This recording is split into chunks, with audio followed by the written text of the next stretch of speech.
Hi, I'm Checky Harling and welcome to After Party, the show where I interview sustainable brand founders in their natural habitats. Today I'm joined by the London-based menswear designer and artist Emma Blythe. As a child growing up in the US, Emma first experimented with fashion by making outfits for the Tooth Fairy. Emma studied fashion design at Marist College in New York before completing a graduate diploma at Central St Martin's and an MA in menswear at the Royal College of Art. Here, Emma started to unpick the masculine wardrobe and the way that we gender clothing, one dead stock suit at a time. To Emma, upcycling is much more than just sustainability. It's a form of visual storytelling and a way to dismantle old narratives. By reconstructing garments loaded with history, Emma asks, can we strip away the past to build a more hopeful future? Through research, couture techniques and performance, Emma rewrites these male stories by reworking pieces that traditionally belong to the masculine wardrobe, male-coded materials like dead stock suits and second-hand ties. Emma also reworks materials from her own past. In her collection titled Progression, the use of existing garments symbolise that we don't always have to make more to say something new and to move things forward. When they aren't designing under their namesake label, Emma can be found making costumes for music videos, creating films and crafting a new line of denim accessories. Welcome to the After Party, Emma Blythe. Hi. Thanks for coming. Oh, good to be here. This series is all about upcycling. So I wanted to ask you, what does upcycling mean to you? I feel like upcycling is like sort of a combination of recycling, mending, and creation. I think it's more than just, finding something and finding a new way to use it. It's like really working with it and recreating something completely new from what it was originally used for. Yeah. And where does sustainability come into that? Like, when do you think the designing with the planet in mind became important to you? I think it always has, but in different ways. I think growing up, I grew up outside of a city, outside a lot. And so it's always been something that's been important to me. I've never been sort of like a fast fashion shopper, anything like that. And so I think over time, it's sort of evolved in finding new ways to do that, which at first it was sort of just making garments that were really well made and meant to last, which is good, which is a great start. And then slowly over time, based on different circumstances of my own, whether that was lockdowns or financial restrictions or whatever, it slowly started to be finding ways to still create despite those sort of limits or limitations on what I was able to do at the time. And so it was finding ways to reuse whatever I had and whatever meant not having to buy new. That's interesting that you say you've never shopped fast fashion, because I feel like a lot of people go through a transition where they used to shop fast fashion and now. What were you wearing when you were younger? I got a lot of hand-me-downs from older cousins and older siblings when I was a kid. And my mom's had a massive influence on the way that I see fashion and clothing. Yeah. She worked in fashion as well, but she was more on the business side. So she was a merchandiser and a buyer. But she always loved a good bit of tailoring, always loved sort of like a classic kind of style. And so I think it annoyed me when I was younger in the sense that we would find stuff that I wanted. Maybe it was fast fashion, like the stuff from H&M when you're like 13. But my mom would always look at it and be like, oh, this is made terrible. We're not getting that for you. Like, let's go. Like that kind of thing. And so at the time you're like, Mom, like, I just want it. Like, I want the cute top. But I think she's always kind of instilled that like really inspecting what you're getting, look at what you're buying. And that's definitely something that I still do today. Yeah. Yeah. And so what was your upbringing like? You grew up in the US. Yeah. Yeah. Very outdoorsy. So my family is in the sort of like northeast corner. So a lot of farms, a lot of mountain, very suburban as well. So not a city at all. Which I, again, hated at the time, was like, I'm going to move to New York and I'm going to be so, like, I'm going to work in fashion and never come home, like that kind of thing. But realistically, it was spending every single day out. It's like you'd get home from school, chuck your backpack inside, and then go back outside until you had to come in at night. Like I was outside a lot. what like winter sports, like just everything. And so I think that also has had a massive impact on, again, the way that I view sustainability, and the things that I now value are very different from what I thought I maybe would value when I was younger. But yeah, so it's definitely a different environment than where I am now in London. And then how did your kind of journey with making start to evolve? Do you remember what the kind of first things that you started to make were? Yeah, I mean, I was always creating something, whether that was like sewing, a lot of illustration. My older sibling did a lot of drawing illustration, and that was definitely an impact on me as well. I think the main thing is my grandmother. She was an artist, and she was the one who taught me how to sew originally. And so that was something really special, was sort of like every time we'd go to see her, there was always like a ton of art supplies that we could play with and like make an absolute mess. And then when she slowly started to teach me how to sew, that was sort of like the first fully finished garment that I made, was a dress that I did with her from just like an old vintage dress pattern. And like my mom would try and teach me how to knit if she had the patience for it, which she didn't normally have. So it was just kind of like an evolving interest. And to be honest, it's kind of something that I've always wanted to do. Like there was never like a period of time where I was like going to be doing something else. It was always sort of geared towards some version of working in fashion. That's amazing. And what kind of art did your grandma create?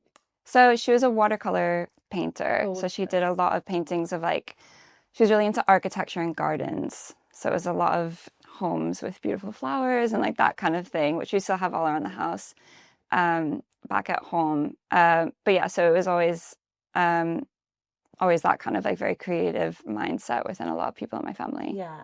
And then there's this amazing story about you making a dress with a tooth fairy. Can you tell us about that? I don't know where you found that bit of information. But yeah, so when I was younger, I was very slow to grow up. A bit of a Peter Pan. Yeah, absolutely. And I was just really interested in all this sort of like different sort of like fairy tale kind of stories. And the tooth fairy was she was my girl. And so my mom would always have, my mom was always redecorating the home, and she always had like fabric samples for like different things, and different projects that she was doing. And so I would take the like little fabric samples from the books, and like she kind of helped me hand sew these little like, it was basically like a robe, but it was just like a very simple, they were like that big, just like little dresses with like ribbon and stuff. And my mom still has one of them at home. That's so cute. Honestly, the cutest thing I've ever heard. And so how did your journey then develop like at school? How were you expressing your creative side? Yeah, my journey was a weird one. I started at Mary's College, like you mentioned. I started at a university in New York that was very uncreative. I really didn't enjoy my time there. But looking back, it was really beneficial. It was very commercial based, very like, would this sell in a department store? Yes or no? That's it. Sounds very New York in a way. Yeah, extremely New York, and very like technical skills based. So it was a lot of like sewing 100 samples of how to do a zipper, 100 samples of how to sew a pocket, like that kind of stuff, which at the time was miserable. But then it really taught me how to make clothing and how to make it well. And then when I then moved obviously to London to get more of that creative side, I was kind of shocked at like how well, like I didn't really think that I was that good at making clothing, because everyone else on my course in New York was really good at it. So it was just like average. And then I got to London and I was like, oh, like I'm actually quite good at this. And so like just the difference obviously of like what was sort of focused on within each course. So it was great to sort of have that background, in the sense that once I then started to become more experimental with my ideas, I had the basis to be able to actually make it and not need like to outsource sort of help on how to do stuff. I could just do it myself. Yeah, so you had that real foundation before. Yeah.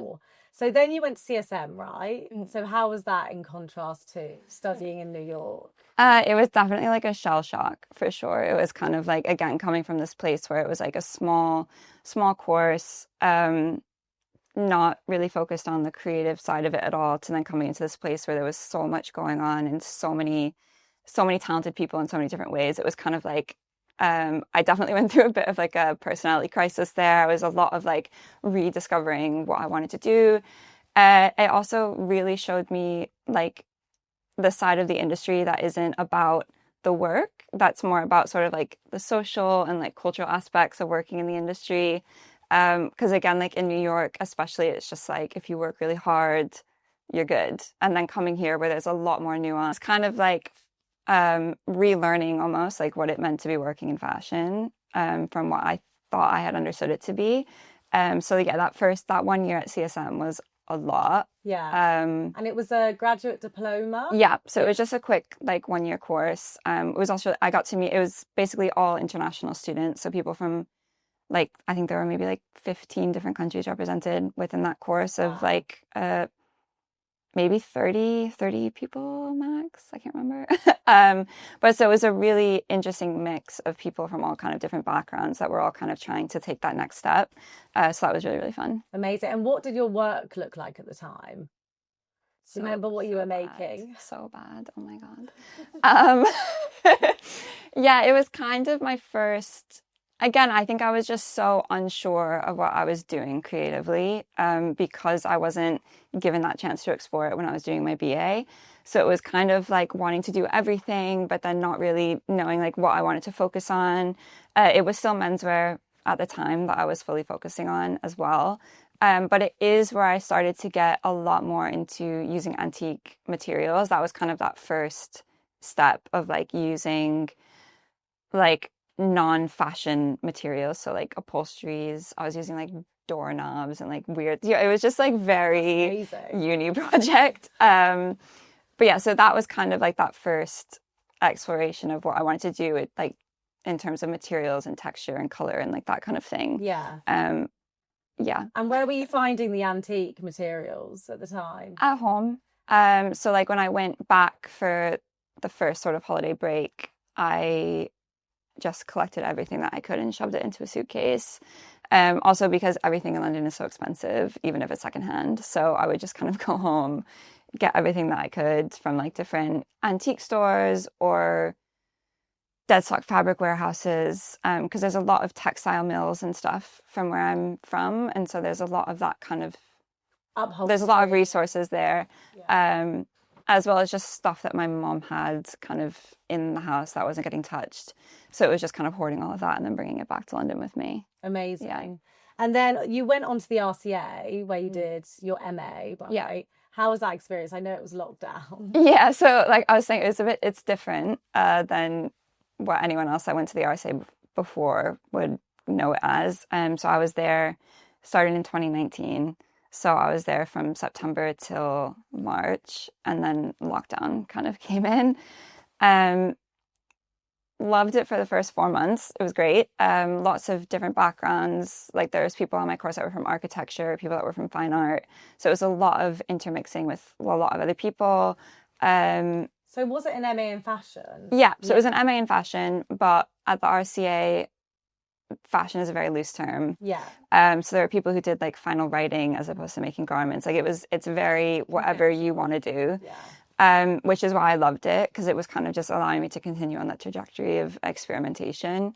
But then obviously lockdown came and I actually did a lot of it in my flat or back at home in my parents' home back in the US via Zoom. Yeah. So it was a really different experience, but it is where I was able to like really figure out what I was wanting to do, especially since it didn't have to be fashion. So I did a lot of academic research and writing, which I never thought I would do. But it was actually the basis of my entire project and what I'm still doing now. So what was your final project? It was called Fashioning Acts of Masculinity. Yeah. Right? So I had done menswear for my BA and my time at CSM. So it had been 5 years of doing menswear and interning and working in menswear.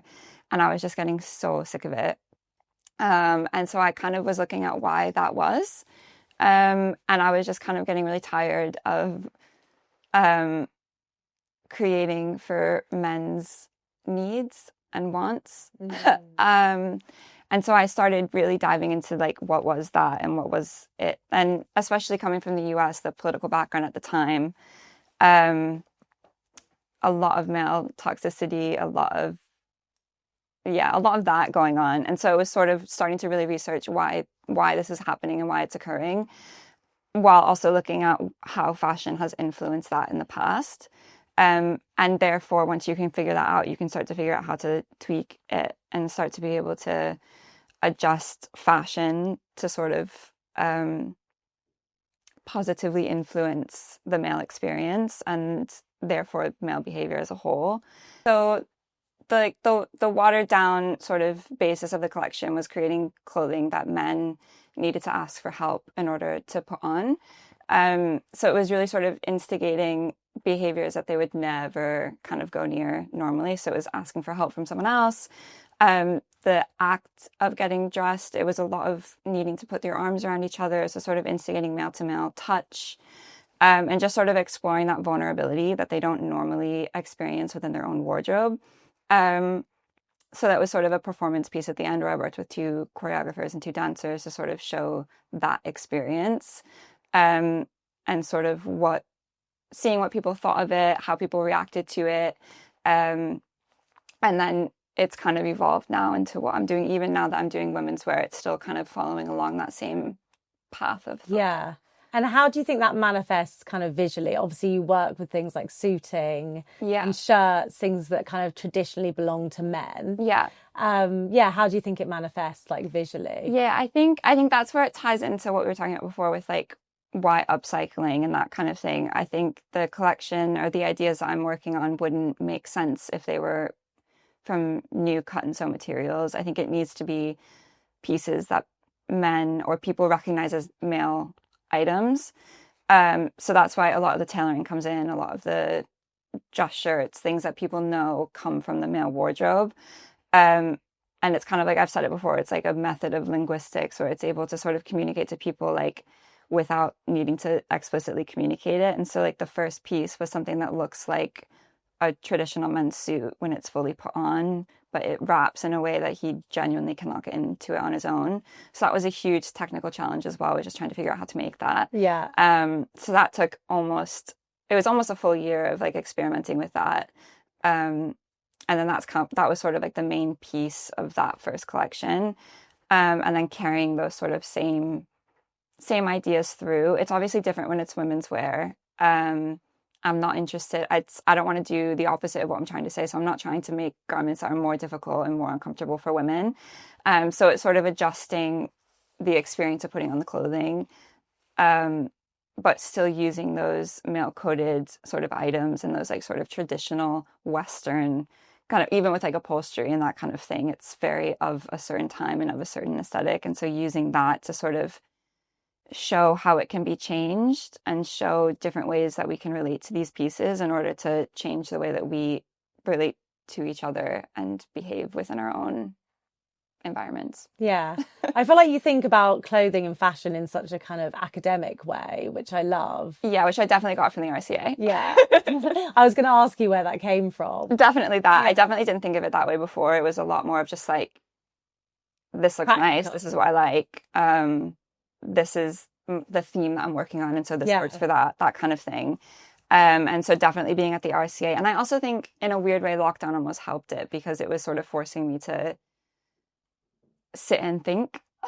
Yeah. Which I maybe wouldn't have done if I was in like a normal university setting. I think I would have been so busy with everything else that I would have just done something more straightforward.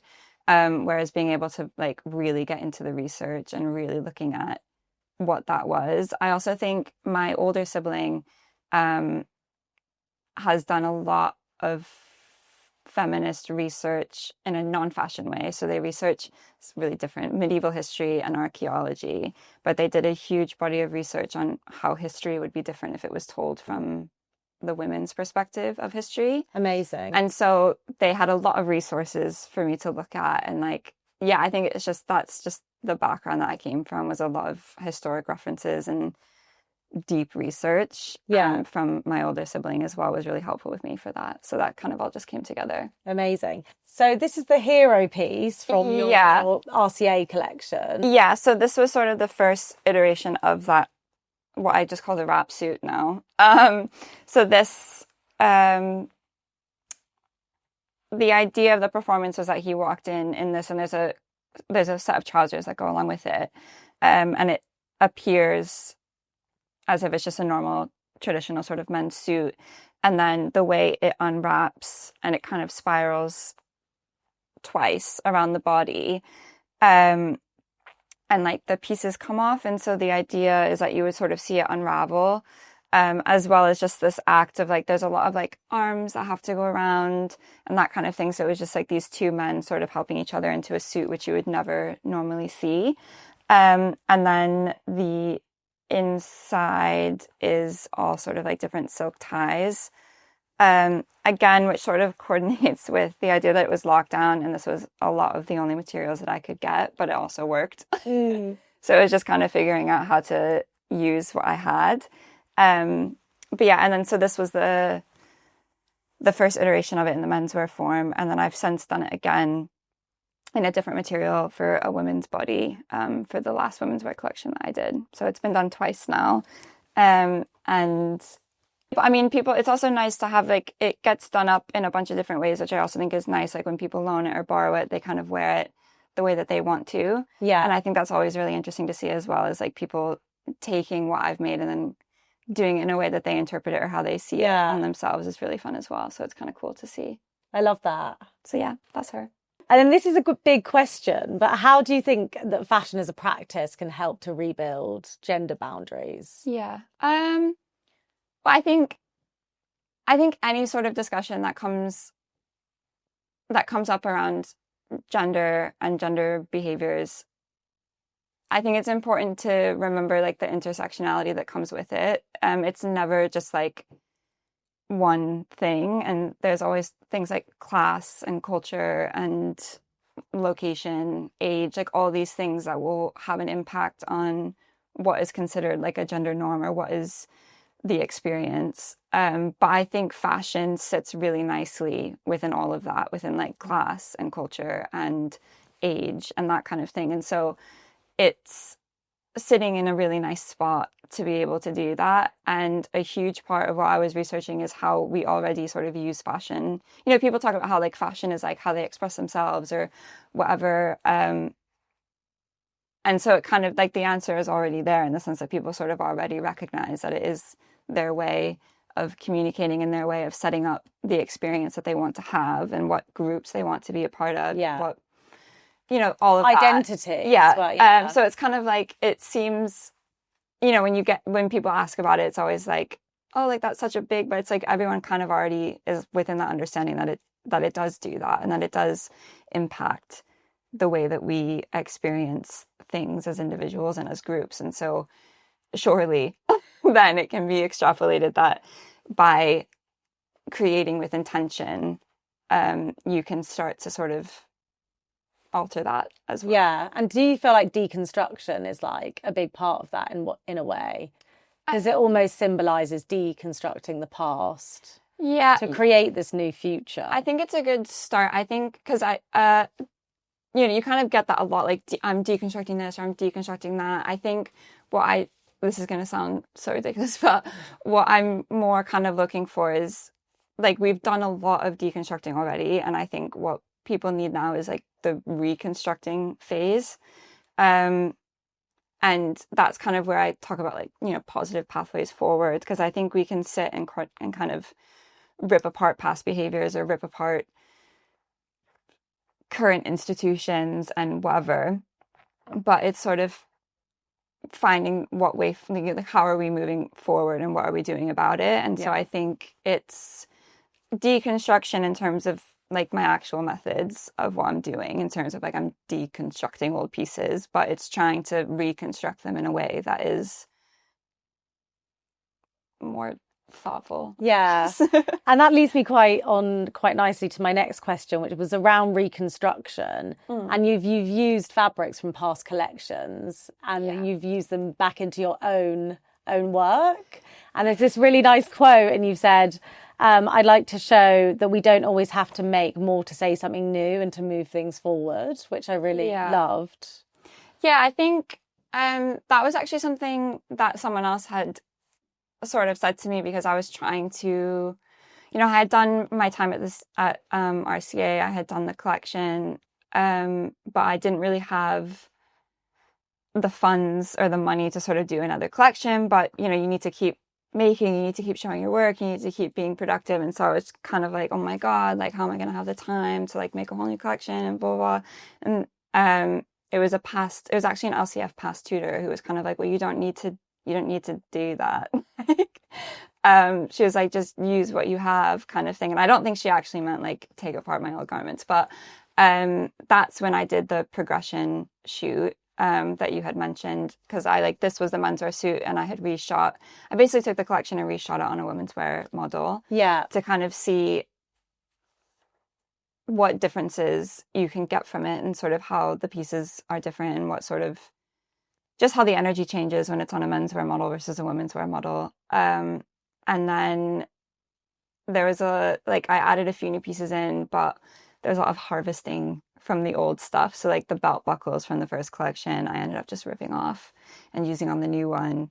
Because I think I had been really precious about my work, and it was just kind of sat there, and I was like, okay, well, I need a belt buckle. And so it was kind of just taking whatever bits that I needed to make the new pieces, and then just reshooting everything that I had already made. Amazing. And what does your kind of process from start to finish when you're working on, when you're working on your work, what does that look like? I think now it's a bit more streamlined, since I kind of know what works and what doesn't, and I know which sort of design details I want to keep. So from that first collection with the menswear pieces, like the idea of like the wrapping and the lacing, because I was making a lot of stuff that needed to fit a lot of different bodies, especially since they were made in lockdown when I had no fit models or anything. There was a lot of having to make stuff that could be adjusted later on. But I actually really liked the way that ended up looking. And I also think that ties into sustainability, in the sense that you can make garments that can grow and change with either if it's the same person and their body changes, or it's the same person then gives it to someone else. So you get a bit more longevity out of the pieces anyways. But it's a lot of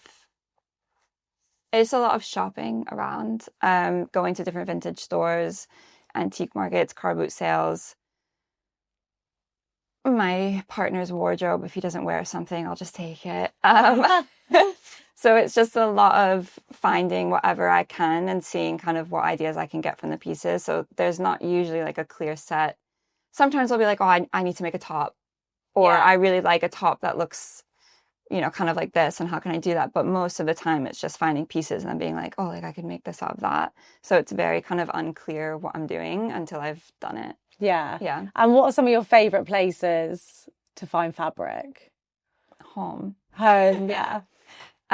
London is really expensive for anything, and I don't know, maybe I'm just not looking in the right places, but I don't often find the stuff that really speaks to me personally. I mean, like I get a lot of suits and stuff like that you can get at any charity shop or car boot sale or whatever. But in terms of the sort of like stand out materials, like the upholstery, like what you're wearing now. This gorgeous antique. Or like the garment that's kind of hanging behind you, the black and white sheer, like that's a lot of stuff that I find when I go back home. I also just think not in a city, there's not as many people looking for stuff, and so it kind of sits and waits for me to then go home and I can get it. Yeah, that's amazing. No one in the countryside's looking. Yeah, exactly. Yeah. And is it more on like a bespoke basis? Like what does your kind of workload look like? Yeah, I try to do a mix, but none of it would ever be sort of like wholesale kind of whatever. Just in the nature of the fact that I'm using limited materials, I could never make like more than 5 of anything. I've done a mix, so I've done some custom stuff for like musicians and people for music videos and stuff like that. That's more like commissioned work where they'll reach out and they'll be like, I want this thing, make it. Like the boots? Yeah, well, these are actually from my own collection as well. So this was my last, oh, there's a button falling off.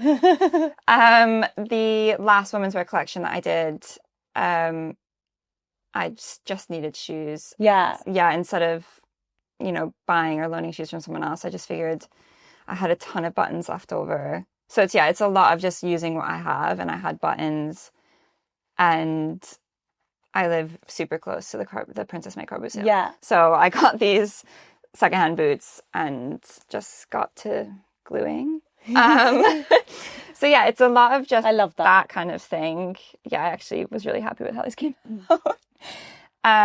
Should we talk about what I'm wearing? So that corset is actually one of the first like women's wear pieces that I made. So after the RCA, I had worked with my friend Sophie Tamala was my stylist for that collection.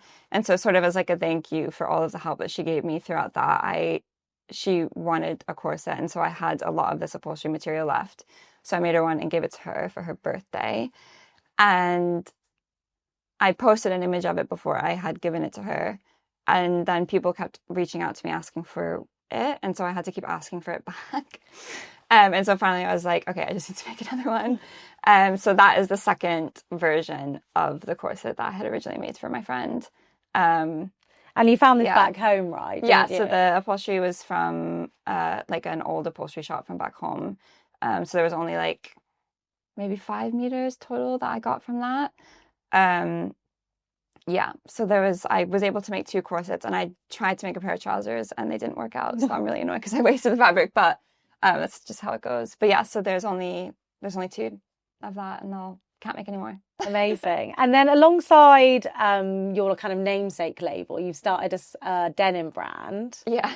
Can you talk to us a little bit about that? Yeah, so that kind of happened by accident, to be honest. I actually hate denim as like a material. I never touched it before. But my partner who I run the brand with, his dad is a vintage denim collector and reseller. Okay. And so there was a lot of leftover jeans that he couldn't sell because they like weren't the right brand name, or they didn't look quite right, or they were damaged.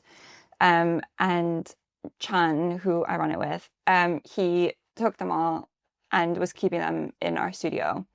And it was taking up space. And I was like, can we please get rid of this? And I just wanted a bag for myself. I was going to Paris Fashion Week to do some video content because I was working for a magazine at the time. And I just wanted a bag that I could fit a bunch of my stuff in. And I was like, why don't we just use the denim to make the bag? And I just want something silly that I would normally not buy. And so we came up with the idea of making this really big flower-shaped bag. Should we have a look at it? Yeah, I got her out. This is her. So this is the first fun. The first iteration of the flower. She's huge. Bag. Yeah, she's really, really big. Holds a lot. So she looks like that. And so I was like, I don't know. It was just kind of, I was like, I just want something really silly, like a big flower bag. Because I would normally never buy something like this for myself. And I also feel like all the street style people would have been like, yeah, eating you up. Exactly. So we just made it for me, and that was literally supposed to be kind of the end of it. But I brought it to Paris Fashion Week with me, and like a lot of the people on the design team for the brand that I was shooting for started asking about it and like taking pictures, and then just walking in and out of shows. Obviously, people are there, and so like people kept asking for photos of the bag, and I was like, messaging Chan, like, we need to put this on Instagram, like we need to set something up so people know that this is us, like, because we didn't have a brand name, like there was no intention to like ever make another one, and then it just kind of became its own thing. And we've got one here. Like, so then we slowly, smaller one. Yeah, we slowly started. So the smaller one is like broadening the range, I guess. Yeah. So Mama and Baby started. It just kind of has been like a natural progression. Like the bows were added because we did a white version for a friend's wedding. Again, just because I wanted it, and then people liked it, and so then we were like, okay, I guess we'll put bows on everything now. But yeah, so we do like some like small accessories as well. We've done some like hats and hair scrunchies and stuff. The main thing is the bag as well. Yes, these were again because we needed shoes for a photo shoot. Yeah, we did. So we just kind of, again, it's a lot of glue on shoes. A DIY like little boot again with the bows, which these don't fit me, so I can't wear them, but I would wear them. But yeah, so it's just kind of been. It's also why it's just been fun. It's just kind of been like a natural progression, and we don't really do more than we want to. It is kind of still like a side gig because Chun is a graphic designer and 3D modeler on his own. He does have a background in textiles, which is why we kind of started doing this. Touched on like photo shoots and the work you do outside the brand. So what does that look like? So from doing the film for my own projects, like at the RCA, it just kind of became a natural. I slowly started doing more film projects for other people that I knew. So I started doing a lot of video content for like magazines and that kind of thing. So that was like sort of joining the editorial shoots and sort of doing the moving image version of whatever the editorial was or whatever the cover shoot was. Yeah. Which was really fun because I got to just meet a lot of people and work on a lot of different sets and that kind of thing. And again, it was just like different from working in a studio. So to me, it just felt like a fun little hobby as opposed to like a job. But so that's been really, really fun. So I still do that from time to time, like when the projects pop up, but it's more just like project based. It's not like a long-term job or anything like that. And then, but it's been great because that gave me a lot of experience. So now, like because I produce all my own photo shoots, both for my own brand and for the project that I do with Chun. Yeah. So yeah, it's kind of like a nice way to sort of tie everything in together. Amazing. And you've also got a concept for like a leather bag in the works, I saw. We've got a lot of different kind of things that we want to do with the handbag brand. I think at the moment our main focus now is doing more like digital concepts. And so Chun is, like I said, he's a graphic designer and 3D modeler. He's really, really skilled at making whatever I want. So I'll just be like, oh, can we do a little video of like a bag like floating in the air with like stars all around? And he'll be like, yep, got it. And then he'll just like do it straight away. So he's such a resource. I put him to work quite a bit. But so we've kind of slowly found ways, because again, like materials costs and all that kind of stuff becomes a lot. And so there's times when we just feasibly can't be making bags to sell. And so we're kind of like, how can we keep generating ideas and moving the brand forward without actually having to make anything? And so a lot of the digital concepts that are on our Instagram now are that. Like, so we've done a lot of like, I'm a huge Sailor Moon fan. So we've done like a lot of like Sailor Moon kind of inspired like gadgets and different kind of like character building things like that. I love that. So it really is just like a creative outlet, like, because what I do is quite serious and emotionally taxing, and so this is just kind of fun where it's like, let's just make like a cute little thing, and it's like your therapy. Yeah, exactly. So it's really, really fun, and it lets Chun kind of expand upon his own graphic design and 3D modeling skills as well. So it's just a really fun like little thing. Amazing. And what are you working towards at the moment? I like group exhibition, I feel like you mentioned. So I've done 2 already in the past. So again, because of the lockdown and at RCA, we didn't really get our own show or sort of anything to sort of commemorate the end of that experience. So me and one of my friends had put on sort of a group exhibition of people from our course, and it went really, really well. So we did it again the following year.